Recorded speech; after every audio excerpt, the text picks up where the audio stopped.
Les fruits sont délicieux et représentent une bonne source de vitamines. Mais les gens ne sont pas les seuls à les aimer. Les mouches des fruits sont de terribles insectes ravageurs qui peuvent détruire toute votre récolte.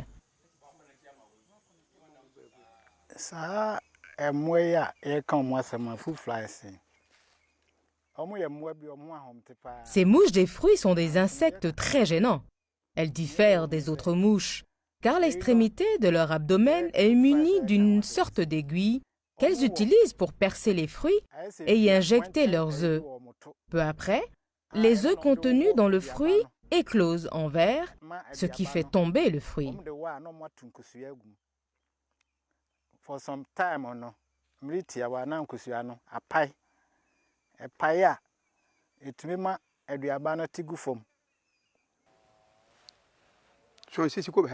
Ces mouches gâtent nos mangues.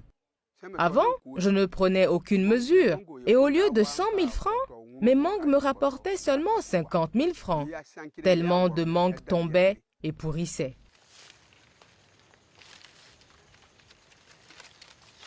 Écoutons quelques femmes au Bénin qui gagnent leur vie en cueillant et en vendant des mangues.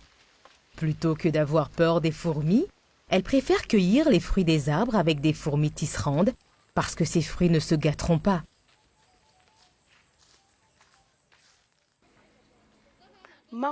Les manguiers qui donnent de bons fruits sont souvent ceux qui ont des fourmis tisserandes. Dans ces manguiers, les fourmis tisserandes ne vont pas laisser les vers infester les fruits. Au moment de la cueillette, tu vois qu'il y a des fourmis tisserandes. Tu te diras, ah, quelle que soit la situation, je ne peux pas sauter cet arbre. Même s'il y a des fourmis tisserandes, tu vas faire tout ton possible pour cueillir les fruits.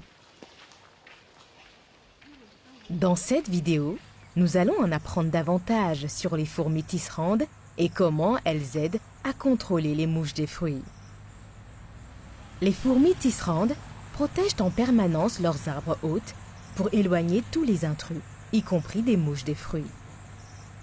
Les mouches des fruits sont plus actives pendant la journée, mais les fourmis tisserandes le sont aussi. Donc, pendant que vous n'êtes pas là, les fourmis continuent à protéger vos fruits. Il faut juste quelques minutes à une mouche des fruits pour trouver un endroit approprié sur la mangue et injecter ses œufs sous la peau du fruit. Mais même dans ce court laps de temps, les fourmis tisserandes l'auront soit chassé, soit capturé, comme nous l'apprend un producteur d'oranges expérimenté. Ça, on va voir.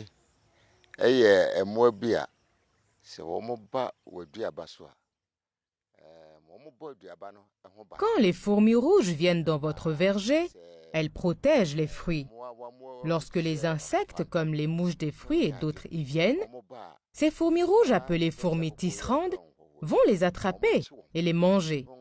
Les mouches des fruits ne peuvent pas se poser sur les fruits et les perforer pour pondre leurs œufs. Lorsque les fourmis sont là, les fruits restent plus longtemps sur les arbres, poussent bien et deviennent plus doux.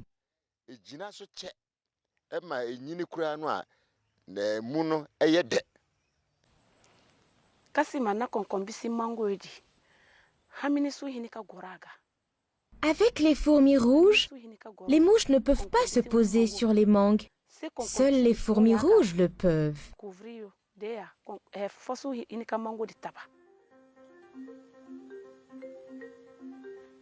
En plus de rechercher de la nourriture dans les arbres, les fourmis tisserandes chassent aussi par terre à la recherche de nourriture. Quand une larve de mouche des fruits sort d'un fruit tombé pour se cacher dans le sol, les fourmis tisserandes peuvent l'attraper et la manger.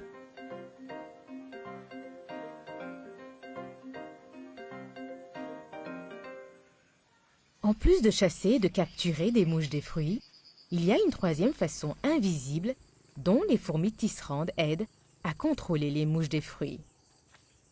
Pour comprendre cela, nous devons d'abord en apprendre un peu plus sur les fourmis. Les fourmis tisserandes communiquent les unes avec les autres en produisant certaines odeurs et en se touchant les unes les autres d'une manière spécifique.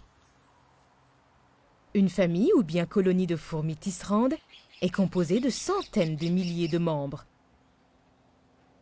Pour trouver leur chemin vers et à partir de leur nid, les fourmis laissent une odeur sur leur chemin. Ce qui est encore plus étonnant, c'est que les mouches des fruits peuvent sentir les fourmis.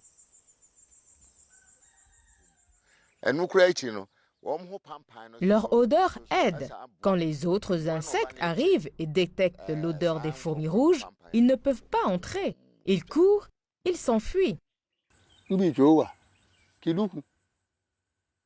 Vous savez que le danger ne se cache pas. Tout comme l'être humain, les insectes aussi ont une odeur. Si la mouche des fruits perçoit l'odeur des fourmis, elle sait que si elle va là-bas, elle sera blessée.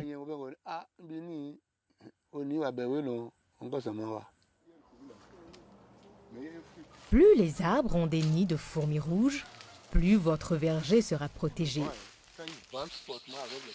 Alors, ne détruisez pas les fourmis tisserandes ou leurs nids. Lorsque l'acide libéré par les fourmis pour tuer un ennemi se retrouve sur une mangue, il peut y laisser de petites taches noires. Ces taches sont seulement superficielles et ne doivent pas être confondues avec des taches là où les mouches des fruits ont injecté leurs œufs.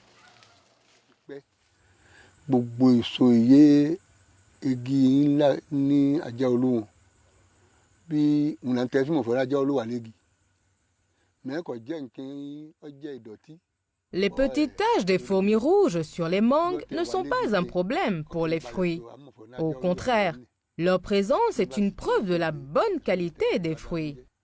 D'autres insectes ne peuvent pas venir endommager les fruits, donc c'est une chose importante.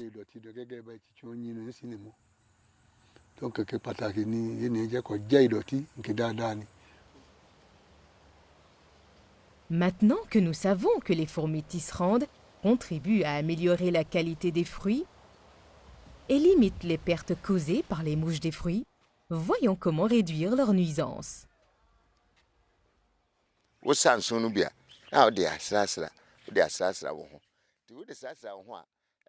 Je mets de la cendre sur mon corps. Il devient alors très glissant pour les fourmis. La cendre rend les pattes des fourmis glissantes, alors elles vont tomber chaque fois qu'elles veulent s'accrocher à moi.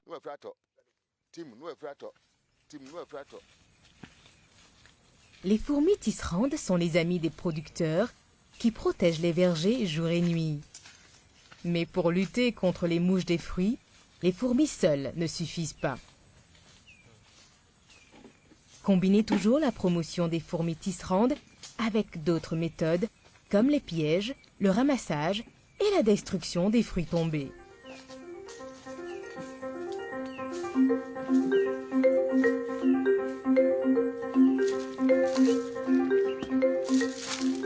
Alors, qu'avons-nous appris de cette vidéo? Les fourmis tisserandes protègent en permanence les fruits des mouches des fruits et d'autres insectes. Les fourmis tisserandes chassent les mouches des fruits qui essayent d'injecter leurs œufs sous la peau des fruits. Les fourmis tisserandes attrapent aussi les vers qui sortent des fruits gâtés. Les mouches des fruits sentent aussi l'odeur des fourmis tisserandes et réfléchiront à 2 fois avant de se poser sur un fruit. Parfois, les fourmis laissent de petites taches sur les fruits. Ces taches sont seulement superficielles et indiquent que le fruit est sans vers de mouche des fruits. En encourageant les fourmis à vivre dans votre verger, vous avez une protection gratuite pendant toute l'année. Et puisque vous aurez des fruits de meilleure qualité, vous êtes sûr de trouver des acheteurs.